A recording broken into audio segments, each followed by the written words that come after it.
Nina was yet another teenager who would have to spend Valentine's Day alone. She threw herself on the bed, sighing. She was exhausted after an afternoon of hard work. She put her laptop on her legs and started to check out her social media. Everyone's statuses were filled with heart emojis, photos of hugs, and mushy phrases. Seeing that made her sick, and it's not like she gets sick easily.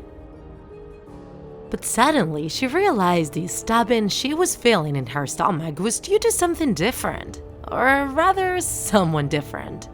She searched the profile of a boy named Jeffrey Woods.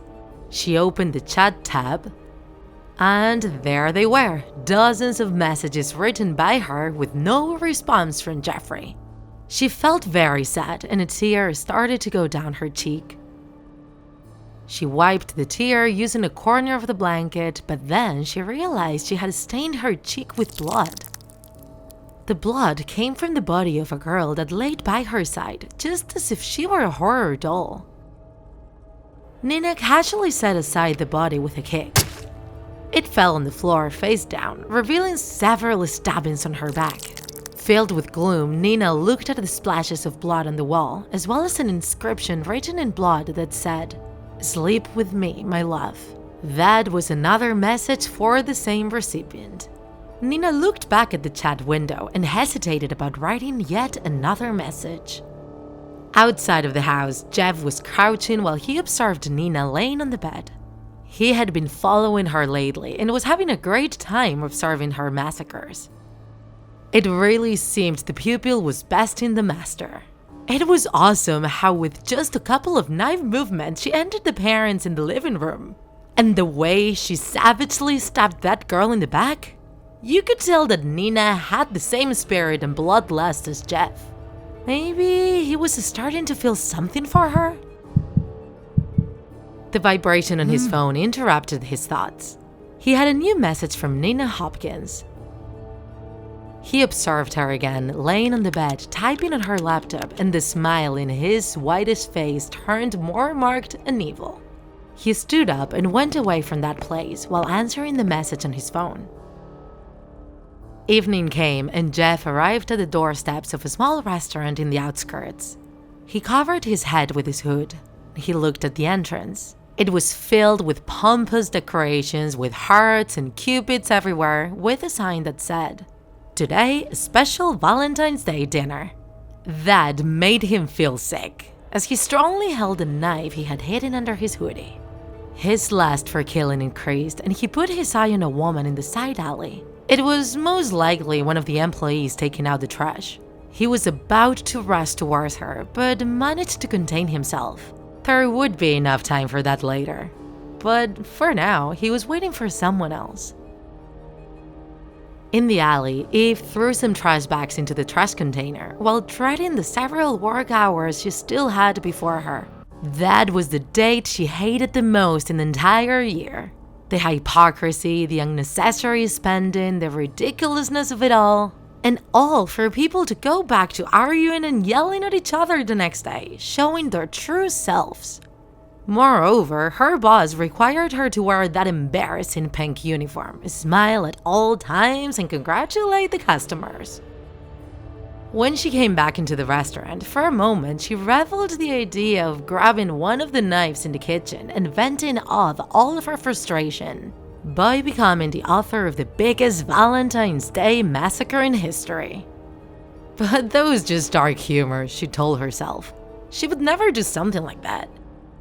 When she was heading back to the kitchen, she saw a couple of young people come into the restaurant, a couple of creepy and weird teenagers.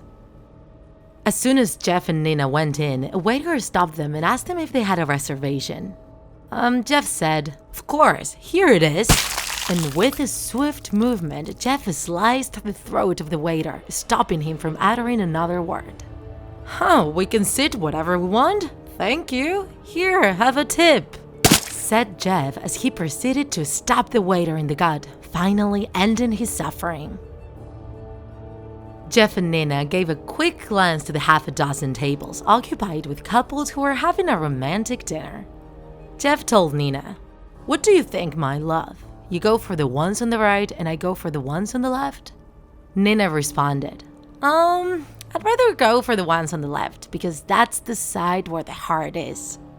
And thus, with knives in hand, Jeff and Nina quickly pounced over their victims.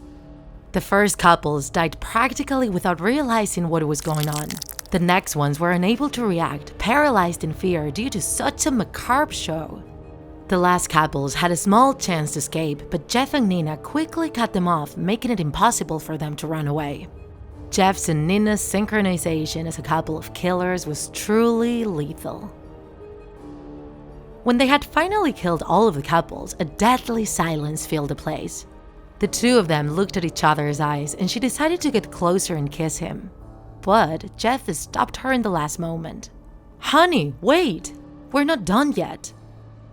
Nina nodded, trying to hide her embarrassment. Then the two killers split up to finish the job. Jeff went towards the kitchen and Nina went to the toilets. When Nina got into the women's toilet, she saw how all of the stalls were empty except for one. She remained very still, attentively listening in silence, until she heard someone gasping. She rushed towards the occupied stall, opening the door with a kick, and found a female cook curled inside and paralyzed in terror. In a very sly way, Nina said, "Oh, I'm sorry, I didn't know it was occupied." In the kitchen, Jeff looked around carefully, but didn't see anybody. He turned away to leave the kitchen, but all of a sudden, Eve came out of her hiding place under a cabinet, and armed with a kitchen knife, rushed towards Jeff and stabbed him in the shoulder. Jeff fell on the floor, and Eve quickly searched for something to finish him off, but her time was not enough. Witnessing what had happened, Nina furiously rushed into the kitchen and knocked down Eve, making Eve hit her head and fall unconscious. "Whoa, another sourpuss who hates Valentine's Day, huh? It is because you don't have someone to spend it with?" Nina and Jeff looked at each other with passion once again. "Maybe a change of look might help her find someone," said Nina while pointing at a bottle of bleach in a cabinet. When Jeff saw it, he looked at Nina with a hopeful smile. Minutes later, when policemen arrived, they witnessed what can only be described as a macabre show. Everyone present in the restaurant had been savagely killed. Only a waitress had survived, who now had several burns on her face. On each table, the corpses of the couples remained seated, with their hearts extracted from their chests and put close together on the table. On the wall, there was a message written in blood that said, "Now go to sleep, lovers."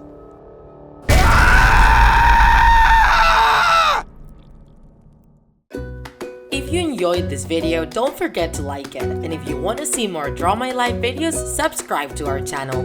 See you in the next episode!